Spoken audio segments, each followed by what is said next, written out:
Well, I'm afraid I ran out of time for my last video, so I want to just carry on and do a quick addition to the latest video. Now, I talked a lot about the Githyanki allies and their adversaries, in particular master thieves, who they will hunt down and kill. And there's often a ransom or bounty for these characters, which is a good adventure hook as well. Now, let me quickly talk about what a Githyanki Raiding Party may comprise of. Now, the Githyanki themselves, they will always go on these raiding parties dressed in plate mail of finesse, which give a +1. Now, these are very elaborate. Everything the Githyanki have is elaborate. It's got a lot of gold, gems, things like that. So they're worth an extreme amount of money. However, there's one drawback to the Githyanki.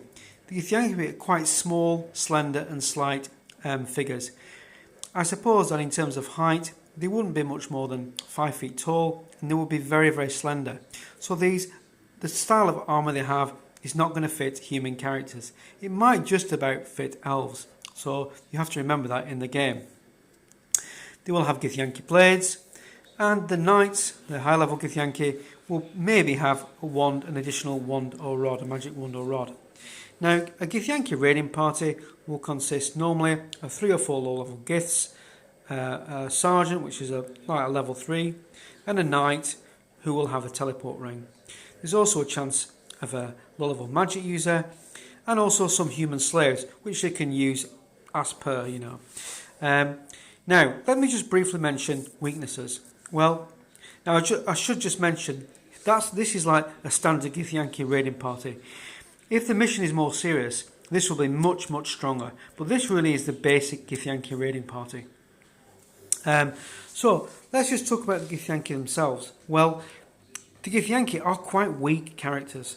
Now, they may have very powerful weapons and magic items, but they themselves are quite weak. They have a very low hit point, D4 per level, and they have a low strength, a maximum only of say 12. Same goes for con. As I said, they're very small and slight characters, not much more than 5 feet tall and very slender. They also have a problem with wounds on the prime material plane. They don't heal properly, so they only have half wound recovery, and they need frequent healing ointments and bandages and things like that. And they will have mild sunlight aversion, so they will have to appear with hooded cloaks, things like that, and they will probably operate at night. The Githyanki do not have dark vision or anything like that, so they will also need light sources. So that's, very briefly, that's how the Githyanki will appear in my game as the Githyanki Raiders. Thank you.